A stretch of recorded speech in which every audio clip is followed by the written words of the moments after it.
one respectable scoundrel. Penelope Whitmore becomes sheriff by accident and arresting a man before breakfast.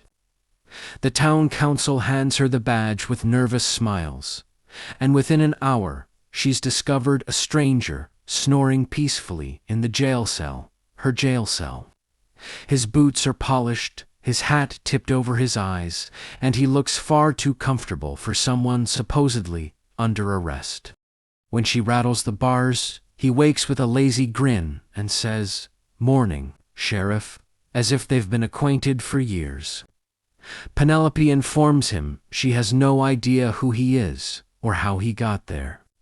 He replies that this is the most charming welcome he's ever received in a new town. She does not blush. She absolutely blushes. Briar Creek has never had a woman sheriff, and the townsfolk are polite enough to pretend this doesn't trouble them. Penelope knows they expect her to fail quickly and quietly. What they don't expect is her determination or her ability to stare down trouble while wearing sensible boots. The prisoner introduces himself as Caleb Hart, claims he was mistakenly escorted to the cell after a misunderstanding involving cards, whiskey, and a man who can't count. Penelope does not believe him. She also does not know why she laughs, despite herself. Caleb calls her Sheriff Whitmore, like it's something rare and precious. That's what unsettles her most. Caleb proves irritatingly helpful, pointing out loose boards, broken locks, and the fact that her office door doesn't quite close. He offers suggestions. He compliments her aim when she test fires her revolver outside. He never asks to be let out, just watches her like she's the most interesting thing in town. Penelope starts to suspect he's trouble of the cleverest kind, the dangerous kind, the kind who knows how to charm his way out of consequences, which is, unfortunately, working. When rumors spread that the Red Jack Gang is heading toward Briar Creek, panic follows close behind. Penelope overhears townsfolk whisper that she won't be able to handle it.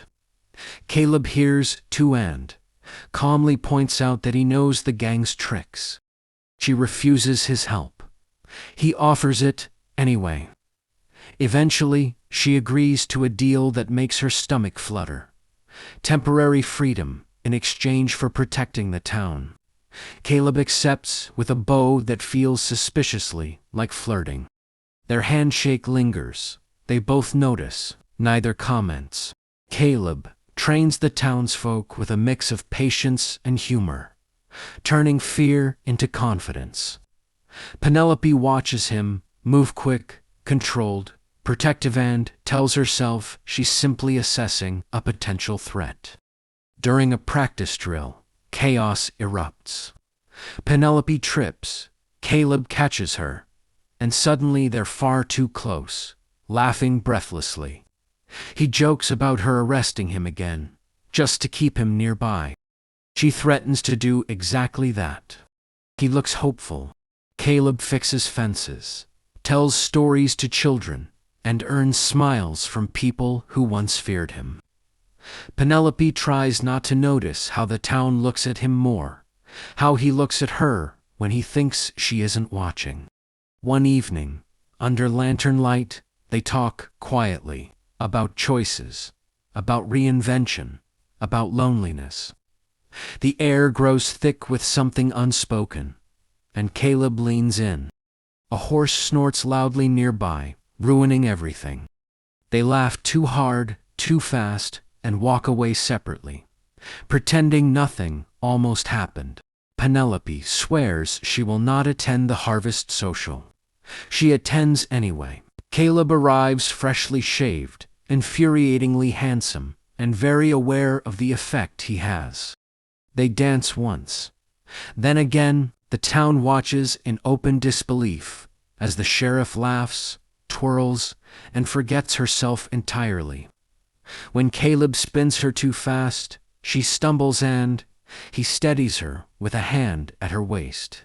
Their kiss is soft, surprised, and over far too soon. Penelope leaves abruptly, heart-pounding, dignity in ruins. Reality crashes in the next morning, in the form of a wanted poster. Caleb Hart, former outlaw's substantial reward. Penelope feels foolish, angry, and painfully hurt. When she confronts him, Caleb doesn't lie. He explains how he left the gang, how he's been running ever since, how Briar Creek was meant to be temporary. Penelope listens, silently, then arrests him. Locking Caleb up is the hardest decision Penelope has ever made. He doesn't resist. He doesn't charm. He simply nods, respect in his eyes, and thanks her for believing in him even briefly. The town is divided. Penelope stands firm, alone at night. She stares at the cell door and wonders if courage always feels like heartbreak. The Red Jack gang arrives at dawn. Without Caleb, the town falters. Penelope rallies them anyway, refusing to surrender. As bullets fly and panic spreads, Penelope makes a choice not as sheriff, but as a leader. She unlocks the cell. Caleb steps out, jaw set, eyes blazing. "Took you long enough," he says gently. Together, they outwit the gang with clever traps, false retreats, and one disastrous explosion that knocks everyone into the dirt. The town survives. The gang doesn't. In the chaos, Caleb shields Penelope with his own body. She yells at him afterward. Then she kisses him hard, fierce, and very public. The town cheers. Caleb's role in saving Briar Creek changes everything. Witnesses speak. Opinions soften. Penelope argues his case with fire in her voice and hope in her chest. The charges are dropped. Caleb is free. For the first time, he looks uncertain. Election day comes. Penelope wins by a landslide. The town finally sees her as what she's always been. Caleb watches from the edge, pride and love written all over his face. He packs his bag that night, convinced he doesn't belong in her future. Penelope catches him before sunrise. She tells him she doesn't need perfect. She needs honest. She needs him. Caleb admits he's terrified of staying, of loving, of losing her. She kisses him anyway. He stays. Life settles into something joyful and loud. They argue, laugh, flirt, and steal kisses behind the jailhouse door. Briar Creek thrives under a sheriff who leads with courage and a former scoundrel who finally found home. Caleb calls her sheriff when he wants to tease her. She calls him trouble when she means love. Briar Creek has learned two important things over the years. First, Sheriff Penelope Whitmore does not tolerate nonsense. Second, Caleb Hart is the only man brave or foolish enough to tease her about it. The town is thriving now. The jailhouse door finally closes properly. The fences stay mended, and laughter drifts through the streets almost as often as dust.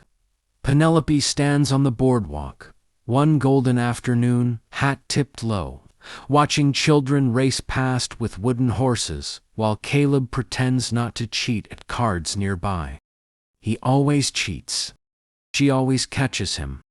They argue over trivial things, coffee strength, paperwork piles, whether he's technically late or just fashionably delayed. But every argument ends the same way: a smile, a stolen kiss, and the quiet understanding that they chose each other when it mattered most. One evening, as the sun sets in blazing oranges and pinks, Caleb produces a small velvet pouch instead of his usual grin. His voice shakes just enough to betray him. "I've been wanted for a lot of things in my life," he says. "Never for staying." Penelope doesn't let him finish. She pulls him close, kisses him deeply, and answers for him. Yes. The wedding is simple. The whole town attends. Someone cries. Someone laughs too loudly. Penelope keeps her badge on. Caleb wears a clean shirt for once. Later, as lanterns glow and music drifts into the night, Caleb spins his wife beneath the stars. He calls her Sheriff with a smile. She calls him Trouble with love in her eyes. And in Briar Creek, where the law once struggled to take root, a different kind of legacy is written, one of second chances, fierce devotion, and a love so steady it finally feels like home. Like and subscribe. Aurora Tale Wild West. God bless.